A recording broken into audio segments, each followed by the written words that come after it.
Good evening, Thousand Oaks. At this time, I'd like to call to order the Planning Commission meeting of March 23rd, 2026.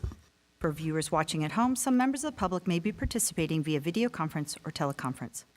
Please stand and join me in the Pledge of Allegiance. I pledge allegiance to the flag of the United States of America.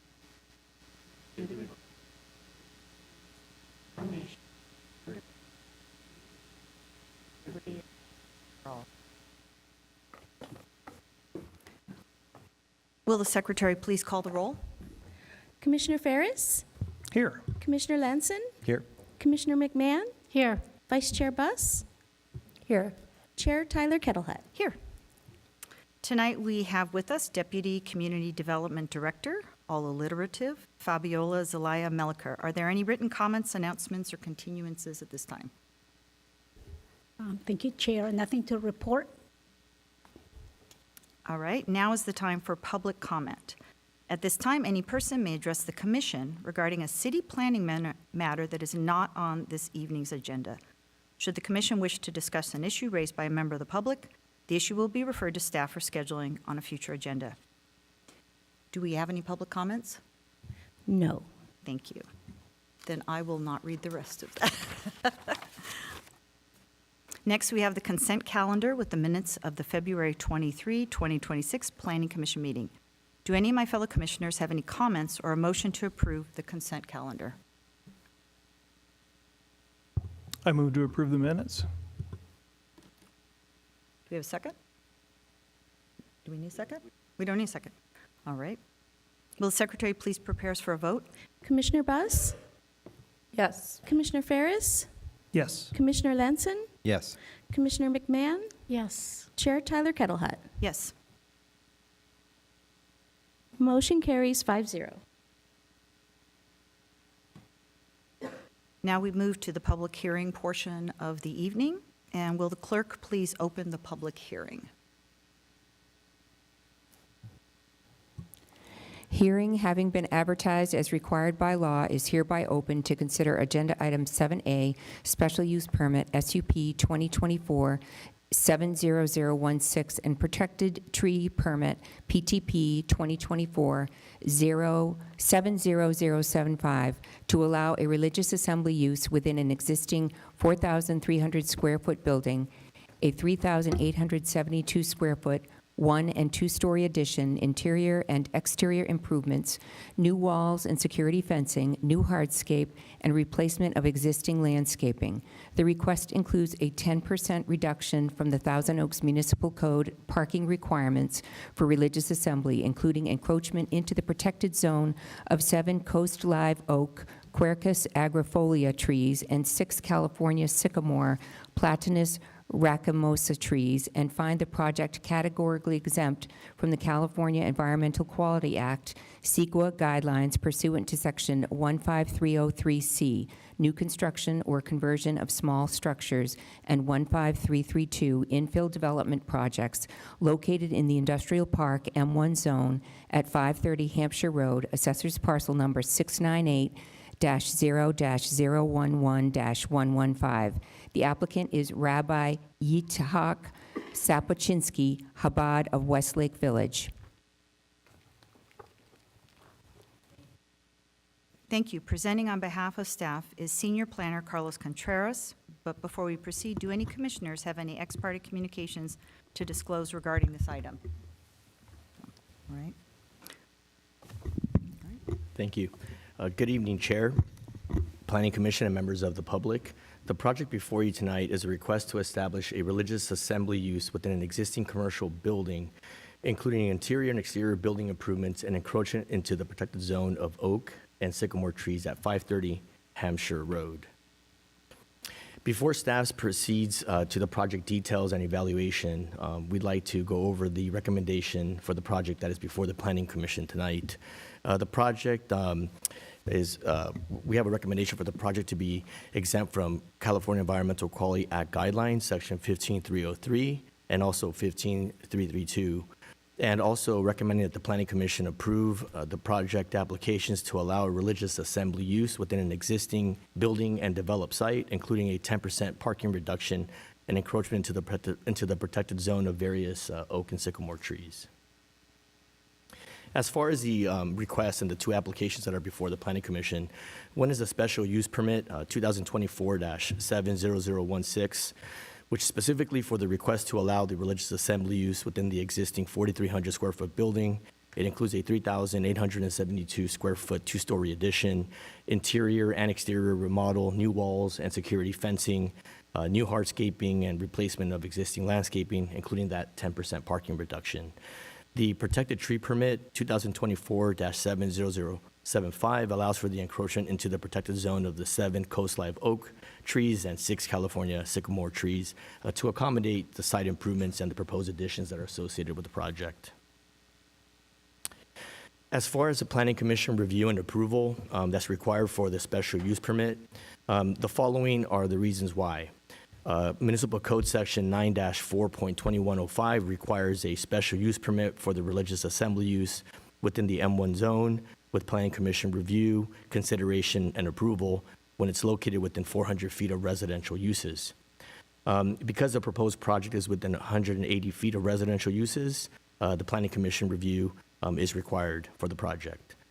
The second reason, the Municipal Code Section 9-4.2805 allows the Community Development Director to authorize up to a 10% parking reduction, and in this case, the applicant is requesting no more than a 10% parking reduction, which is based on specific operational characteristics of the proposed use. And third, the Municipal Code Section 9-4.2805 empowers the Planning Commission with the authority to approve the special use permit application, inclusive of the requested 10% parking reduction. Furthermore, the project includes, as I mentioned earlier, encroachments into oak and sycamore trees, and because one application is before the Planning Commission, all associated entitlements are brought forward for the Planning Commission review and consideration. The site has an industrial low land use designation and is zoned industrial park, which is M1. On the right is an aerial photograph, and as shown here, the subject site is bounded by Hampshire Road to the west, Foothill Drive to the north, and Townsgate Road to the south. The site is surrounded by industrial uses to the north, east, and south, and again, the nearest residential uses are approximately 180 feet to the west across Hampshire Road. With regards to a little bit of history and site background, the site was initially developed in the 1970s for a commercial bank, and then subsequently later in 1992, there was a special use permit application that was denied by the Planning Commission for a proposed drive-through restaurant on the property. And then in November of 2007, the subject property had a special use permit approved for construction of a gazebo and monument signage on the subject site. And then the site was occupied by a medical office use. I believe it was the cancer facility. And they vacated that building in September of 2023. And the applicant tonight acquired the building, and they submitted their SUP application with this request in October of 2024. Here's an aerial photograph of the existing site conditions. As demonstrated here in the yellow, existing site access is provided off of Foothill Drive along the northern property line, and also there's vehicular access provided along Townsgate on the south side of the property.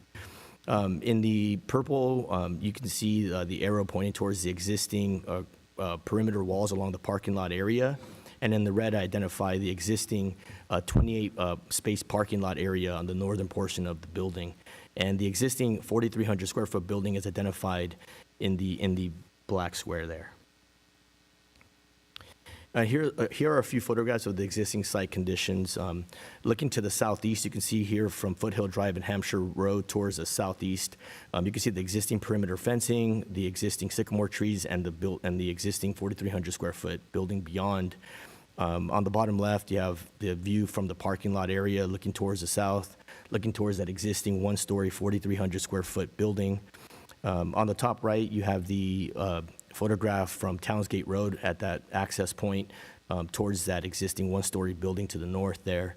And then on the bottom right, you have the photograph of the existing site conditions looking south from that one-story building along the eastern access on the property. And you can see here the various sycamore trees and the gazebo that's existing on the subject site.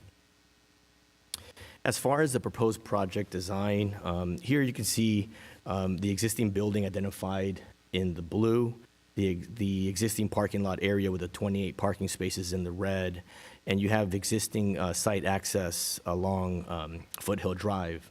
The proposed project does include 2 access gates because the primary access to the site would be provided from Foothill Drive along the northern portion of the property, identified here in green.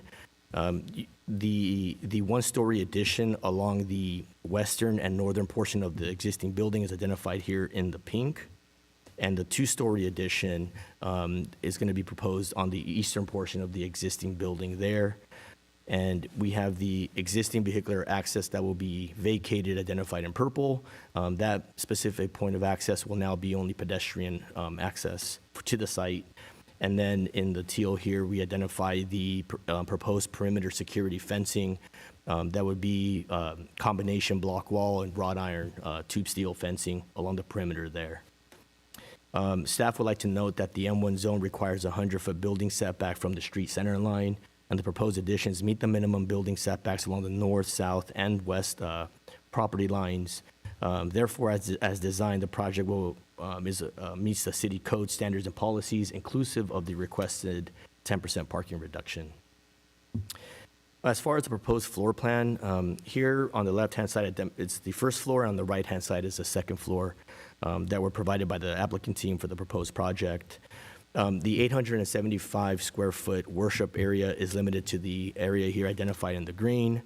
The religious education or training rooms would be provided on the eastern portion of the first floor plan, and then also on the second floor, the training rooms would be provided.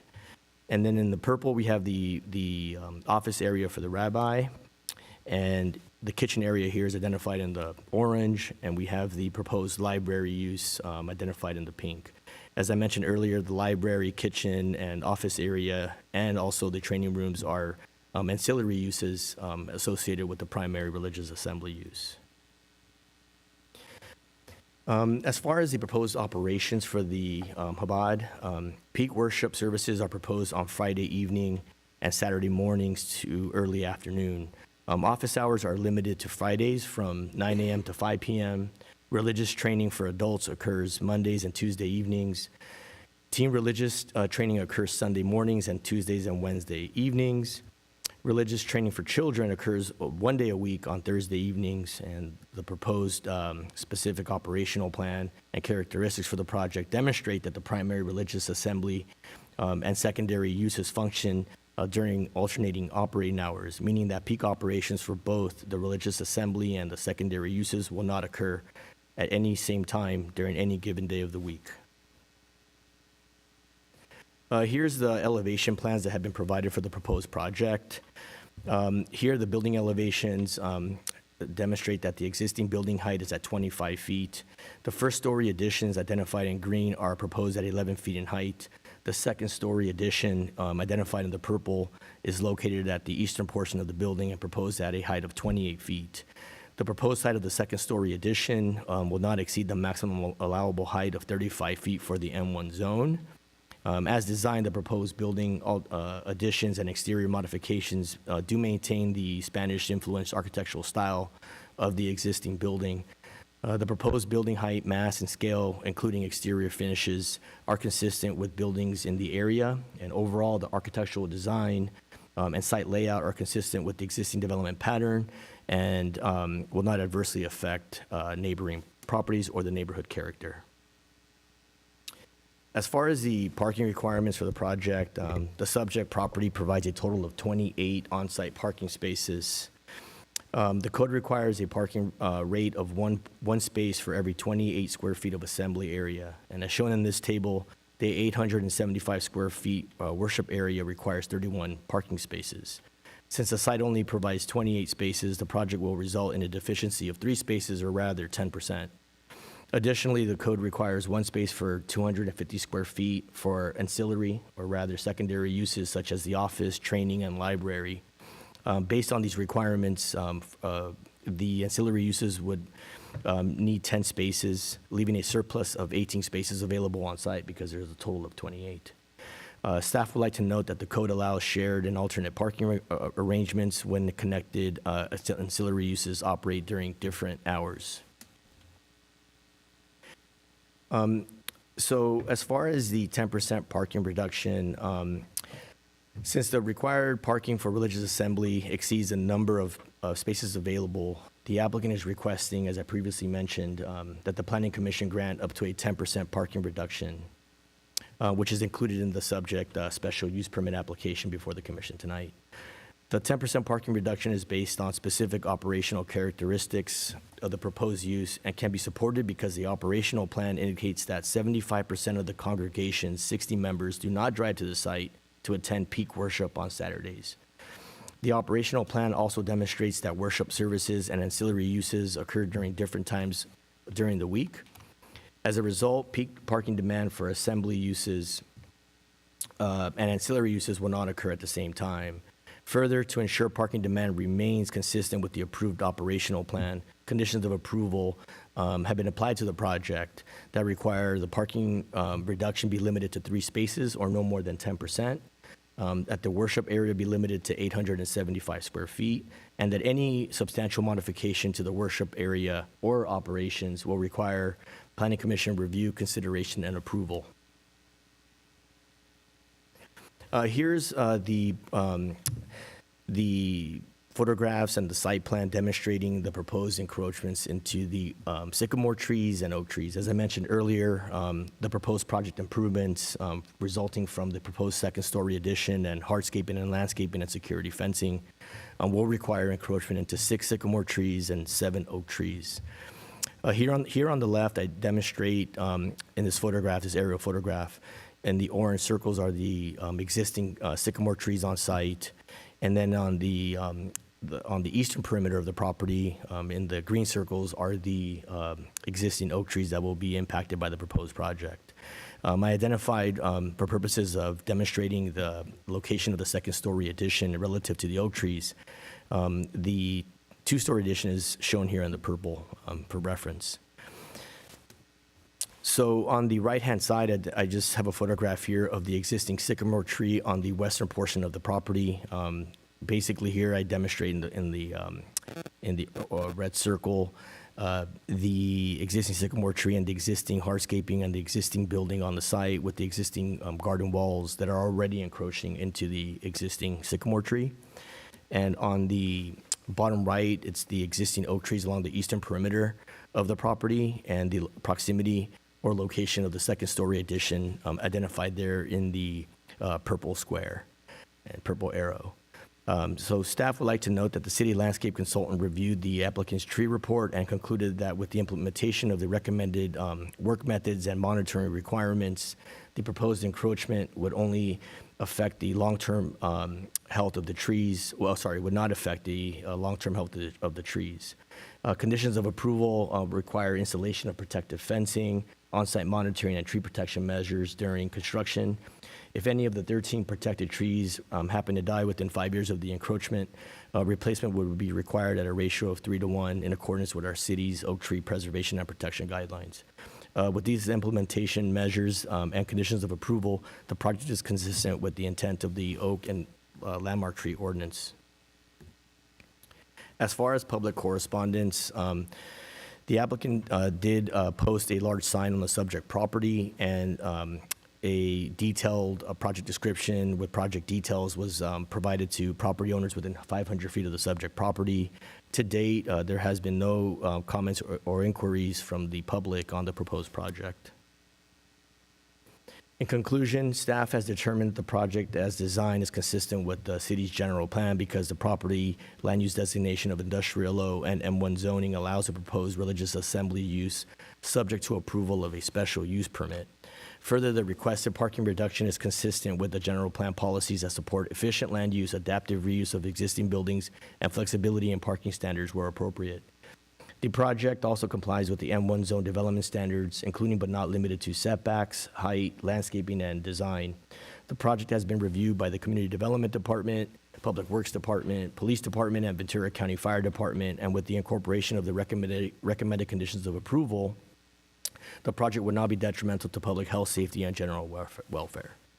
Further, the project is primarily surrounded by industrial uses, and operations will occur within the existing building. The proposed building modifications are designed with a height, scale, and massing, roofline, vertical and horizontal design elements, and exterior finishes that are consistent with buildings in the area. In addition, conditions of approval are recommended to ensure that the use does not cause disturbance to adjacent businesses or neighboring properties. And last but not least, the project was analyzed for conformance with the California Environmental Quality Act, and the use of a categorical exemption applies to the proposed project. So in conclusion here, staff recommends that the Planning Commission adopt a resolution finding the project is exempt from the California Environmental Quality Act pursuant to sections 15303C and 15332, and approve the special use permit inclusive of the requested 10% parking reduction and subject to the conditions of approval. That concludes staff's presentation. I'm available for any questions. Thank you, Mr. Contreras. Do any of my fellow commissioners have any comments or questions for staff? No. All right. Now we're going to move to the applicant, and the applicant is Rabbi Sapo, and you didn't make me pronounce the whole thing. Thank you very much. I appreciate that. And you will have, can you please come to the podium, state your name, your city of residence for the record, and you'll have 15 minutes. Thank you.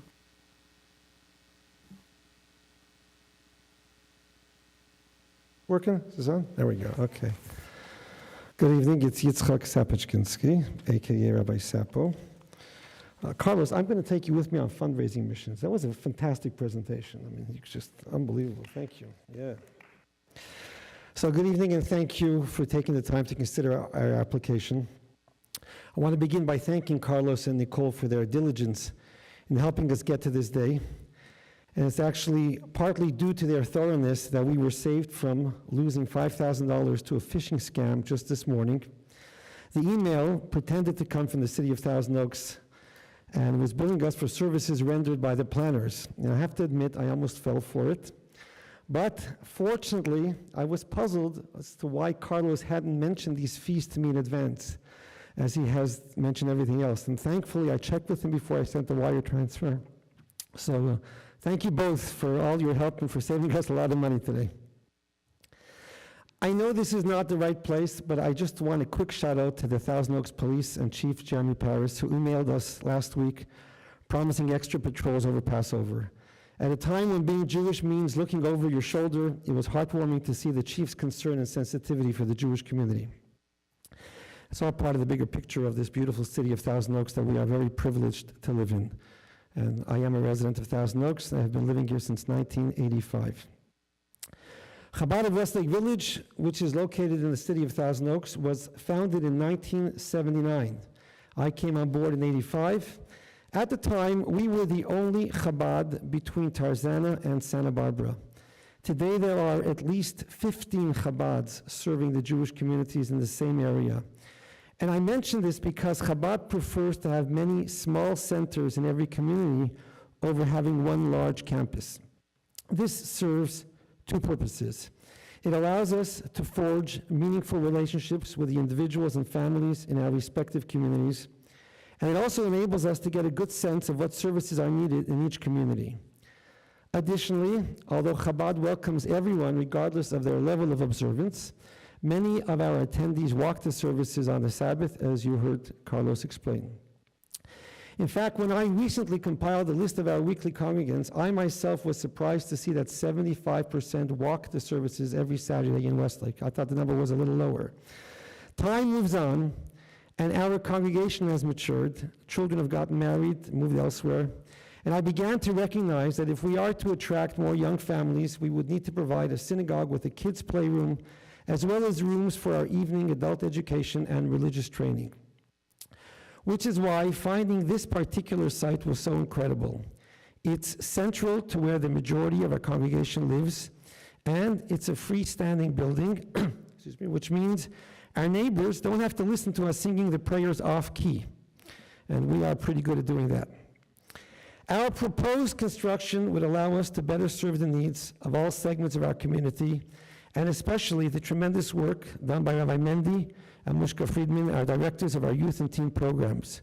For the past 10 years, they have been mentors and role models for our teen population, And they've been organizing meetings on outdoor patios, rental locations, and just about anywhere they can get their hands on that they can have an organized team meeting.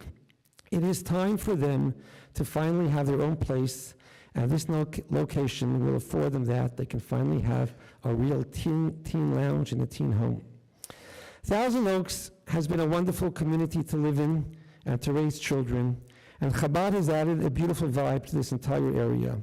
And there's no doubt in my mind that with God's help and your approval, we will continue to enhance our surroundings. I've got 12 minutes to go. Thank you, Rabbi. Would you like to Thank keep you. talking? You're No. very welcome You to. can come to services anytime you want to hear for more than 3 minutes. I love that.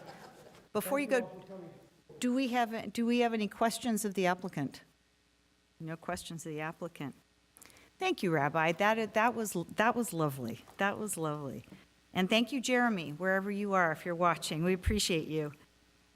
We now move to public comments. We do have one public speaker, Mr. Perriman, via Zoom. Are you available, Mr. Perriman?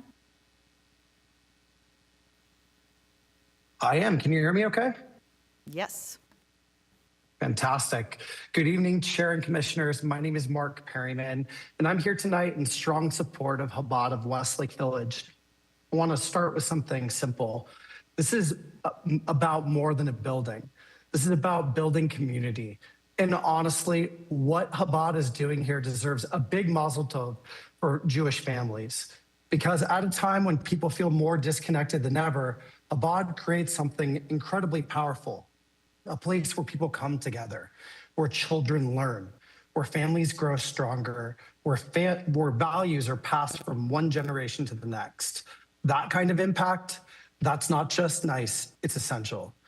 Now, from a planning standpoint, this project checks the boxes. It complies with zoning. It aligns with the general plan. It's been thoroughly reviewed and meets the city's standards. But let's be real. This isn't just about checking boxes. This is about saying yes to something meaningful. This project takes a property that's been sitting empty and gives it new life, something vibrant, something purposeful, something that serves people. And it does so thoughtfully.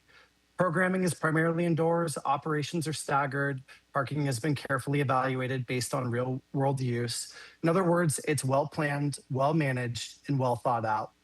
Even environmental considerations like protecting our beautiful oak and sycamore trees have been addressed with safeguards and long-term protections. So the real question tonight isn't whether this project works on paper. The question is this the kind of project we want in our community? A place that supports families, a place that invests in children, a place that builds connection and belonging. To me, that's a no-brainer. Chabad has a long track record of quietly doing the work, bringing people together, supporting families, creating opportunities for learning and growth. They don't just build spaces, they build community. But let me just say this, projects like this don't come around every day. This is the kind of opportunity where we shouldn't be saying, nah, maybe. We should be saying, yes, let's go. Because when we support places that bring people together, we all benefit. So on behalf of my young family, mazel tov to the Chabad of Westlake, Rabbi Sabo, for bringing this forward, and I respectfully urge you to approve this project. Thank you very much. Thank you, Mr. Perriman. We do have a public speaker, Jessica Garland, if you would come to the microphone, and you'll have 5 minutes.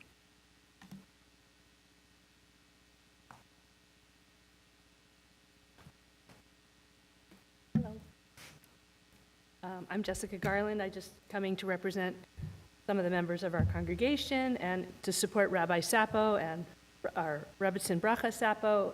I've been a member of the Chabad in Westlake for 23 years, and it's a wonderful place. And yes, we do actually live in the neighborhood, and we do actually walk. And please support our project. It's going to be great. Thank you very much. We also have 5 written comments, and these are 5 public comments, that written statements cards that are in favor of the project. We now go back to staff for any follow-up comments. Mr. Contreras? At this time, staff has no follow-up comments to public comment. Okay. Commissioners, any questions? No? All right, and I would assume the applicant does not want a 5-minute rebuttal? Come on, you have. Okay. All right, at this time, we'll close the public hearing. I will now open up the floor for discussion and/or a motion. Would you like to make the motion? Excuse me, I would like to start with the comments. Okay, maybe. start with some comments. Thank you, Chair. One part of the history, Mr. Contreras, I think you kind of left out was, and I remember a few years ago, there was a public storage concept that wanted to go into this building. And the City Council, looking at what would be better for the community, issued a moratorium on storage facilities, which involved this property. And I think at the time, one of the ideas and concepts was, we need to find a use for the community that is better than a storage facility. Personally, I can't think of a better use for this building, for the community, where people would gather, would celebrate, would pray, would do all the things that necessarily we're looking to benefit our community by, than this type of use. So I will make the motion, and I have a lot of reading, apparently. I would move that we find that the project is categorically exempt from CEQA guidelines pursuant to sections 15303C and 15332.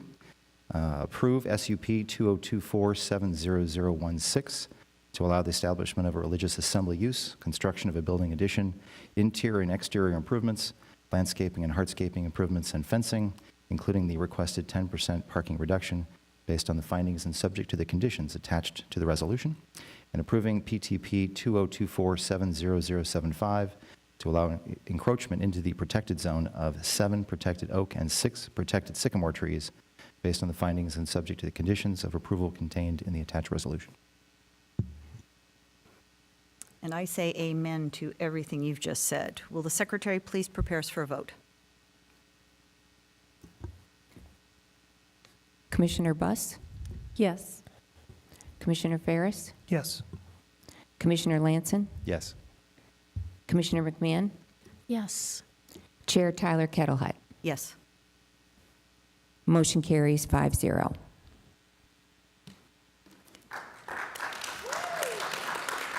Yeah, that is appropriate, absolutely, at this time.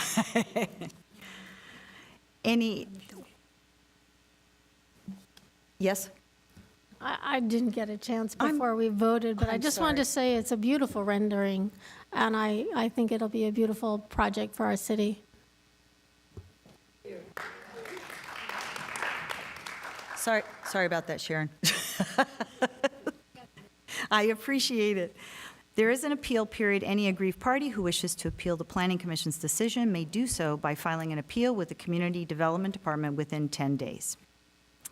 Thank you very much, you guys. Hello, architects. Hello, contractors. Do we have any department reports tonight? We have no department reports this evening. Now's the time for commission comments and/or any AB 1234 reports. Are there any comments from my fellow commissioners? Sharon? Yes, me again. I did recently attend the Planning Commissioners Academy, which is the conference where we go to learn a little bit more about what's going on. We had a couple sessions with legislative updates, which we all know are happening fast and furious. Session on the role of the Planning Commission now that things are changing so much and what we can do. And I went to another session, which was really interesting. It was an advanced CEQA class, how to best read the report, the CEQA report, and what to look for. So I got a lot out of it, and I was really glad to be there. Thank you. Commissioner Buss? Sorry, I'm not swiveling enough, guys. I apologize. We'll just wave really big. I also attended the California League of Cities Planning Commission Academy, and I attended the legislative updates, which was very informative. They are coming in fast and furious, and it was great to have a presentation by staff from other cities to see their best practices, but overall, it was very informative. So. Thank you. And Sharon, you thought it was interesting to learn about how to read a CEQA report? Well, I'm going to challenge that. well, you know what? They told us in what order and what to skim over and what to really go in depth on. So that was useful. It will be, for sure. But did you I'm learn sorry, what you the next skim ADU law reports? is going to come up? Oh, we all No, know no, you. just kidding. We all know you read every darn word. We now move to the staff update. Ms. Zelaya Meliker, are there any follow-up items, announcements, or upcoming issues? Thank you, Chair. The Community Development Department has no items for tomorrow night's City Council meeting. On April 14th, City Council will have a department report on an amendment to the People's Self-Help Housing Development Agreement. This is at the Herbs in Hillcrest, which is 100% affordable project. A resolution of the City Council regarding the 2150 Hillcrest public hearing of March 10th, 2026, affirming and upholding the existing development agreement and determining that the requested changes constitute major modifications that are not approved. And on April 28th, the City Council will hold a goal-setting session. Everyone is invited. Upcoming Planning Commission items. On April 13th, the Planning Commission will conduct a public hearing to consider a request for the demolition and reconstruction of a single-family dwelling with attached garage, covered porch, patio, and associated hardscape improvements in the single-family estate zone at 1283 La Granada Drive. And in addition, the consent calendar includes a resolution confirming the Commission's action taken on February 23rd for the Latigo project located at 2150 Hillcrest. And there are no items up to date scheduled for April 27th. And that concludes my updates. Thank you. Thank you very much. I'll say congratulations to you guys again, and this is a great project for the city. As Mr. Perriman said, in terms of building community, it's the best thing we do here in the city of Thousand Oaks. It really is. We'll now adjourn to the next meeting on April 13th, 2026 at 6 p.m. Thank you.